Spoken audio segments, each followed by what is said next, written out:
my main issue with Solo, a Star Wars story, is that, and I hate saying it, but at no point during the watching of that movie did I feel at all like Han Solo in that movie was the Han Solo.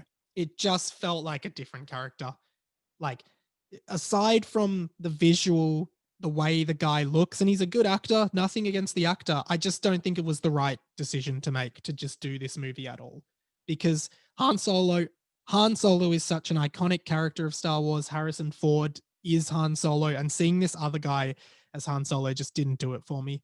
I didn't believe at any point that he was Han. I didn't feel like he was Han. And yeah, I didn't really like that movie. And then at the end, spoilers, but Darth Maul's there at the end, and I know like everyone's like, oh, in the comics he survives and he blah blah. Darth Maul, there's a whole comic series. Great, I've read it. I've got it right here. Son of Dathomir. Cool, but the general public, the general people who are like, yeah, let's go see the new Star Wars Han Solo movie. They don't know that. They don't know the Star Wars expanded lore. They don't care. And then they just leave confused because they're like, wait a second, Darth Maul died ages ago. How is he alive in this one? And then it just confuses people. So I didn't like that. Like, and if you're gonna, this is the thing. This is the thing. Sorry, I'm sorry. I know you asked about Rogue One, but this is the thing. If you want to do the Darth Maul is back storyline, don't shoehorn it into the end of the Han Solo spin-off movie that's not good. Do a Darth Maul movie then. He's a great character. He's a great design. There's definitely more to him than we know from the Phantom Menace. So just do the Darth Maul spin-off movie then. Show us in a proper movie or TV series, well, they kind of do in the Clone Wars cartoon. I watched those episodes, but if you want to have him live action again, just do the Darth Maul movie. Don't put it at the end of the fucking Han Solo movie. It's the same with Harry Potter, not to go back here, but it's the same with Fantastic Beasts and Where to Find Them. If you want to do the Dumbledore and Grindelwald prequel story, just do that. Don't put it into this Newt Scamander Fantastic Beasts thing, because no one asks for that. We'd be happy to see the Dumbledore story, but don't make us watch Fantastic Beasts and Where to Find Them to do it. Just give it the it's a good story. Give it the proper like treatment it deserves. That's what I don't like about these franchises and expanded universes. Like, oh, would you'll find out this bit, and you just do it as a proper thing then.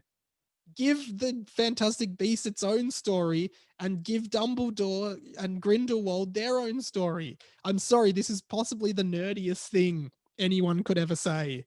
I'm a very nerdy guy. I care a lot about this stuff. I don't want the Dumbledore prequel story in fucking Fantastic Beasts and Where to Find Them. Could not give a stuff. It just ruins both of those things. Likewise, I don't want the Darth Maul sequel story in the Han Solo movie. Bam, both those things ruined. Do a Han Solo movie, then do a Darth Maul movie. Don't do the Han Solo movie because no one but Harrison Ford can play Han Solo. Those are my thoughts on that. Rogue One, great movie.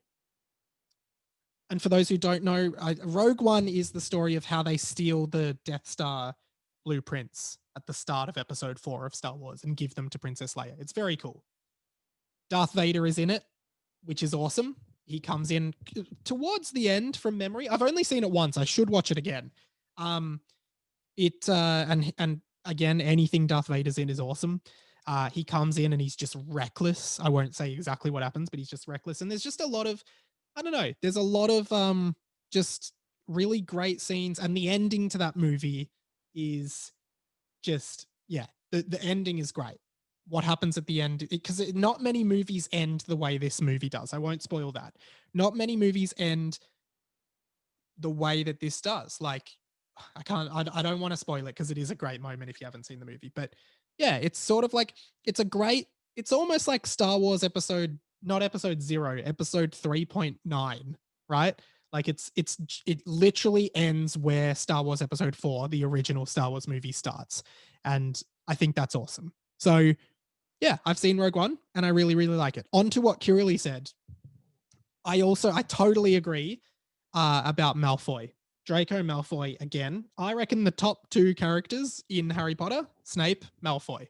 Why?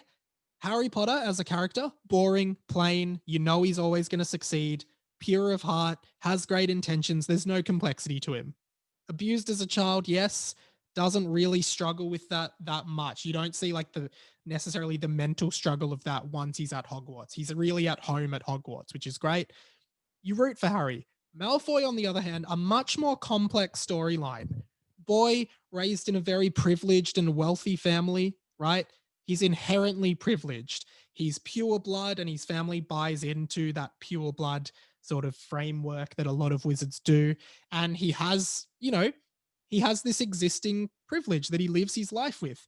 Towards the end of the series, suddenly he has to, make up for his father's mistakes and kill Dumbledore, kill the headmaster of his school, one of the most powerful wizards in the world. Nearly drives him crazy. Like it really fucks him up mentally. You see that throughout Half-Blood Prince. You see the pain he's in, but you also see how clever and intelligent he is, and how much sort of his family expectations are important to him. Like he's grappling with, I know I'm doing the wrong thing, but this is what my family wants. And if I don't do it, Voldemort will kill my family. So I have to do this, but I don't really want to. And I actually think Tom Felton as Malfoy did this really well in the Half-Blood Prince movie, which wasn't an amazing movie, but that end scene where Malfoy is in there and he's saying to Dumbledore, I have to kill you. I think that's a really, really great moment that I really like. Don't you understand? I have to do this. I have to kill you. He's gonna kill me. Tom Felton really captured Malfoy. Malfoy was the best part of that movie, I think. You really capture the struggling boy, the struggling schoolboy with this immense family pressure on him, this angst, this anger, but this privilege and this expectation. He's such a complex character. Finally, in Harry Potter 7, he ultimately decides to save Harry's life. In a way, because when Harry's face is all disfigured at the Malfoy Manor, Malfoy knows it's Harry, but tells everyone he can't be sure that it's Harry and not to do anything. His mum also saves Harry by announcing that he's dead when she knows he's alive. And I think Malfoy's just another complex character that isn't just a likable hero character who is just great like Harry. Harry's good at everything. He always wins.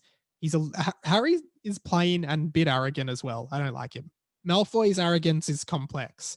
The pressure of the father, the wealth, the pure blood questioning all of this, coming to terms with changing his mind, betraying his family, essentially not wanting to go through with what the family is doing.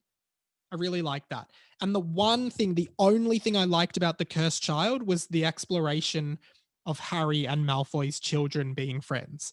That was something that was a really good thing to explore, but that whole play was a piece of shit that I didn't like. So, let me know what your favorite fictional characters are. That's quite a wide net to cast, but I'd be interested. Are there any other complex characters that you're really drawn to? Because like I said, Snape and Malfoy and Darth Vader, I think, are just some of the best told characters in fiction.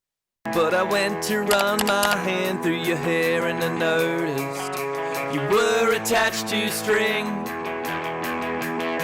You were a puppet this whole time, you were attached to string.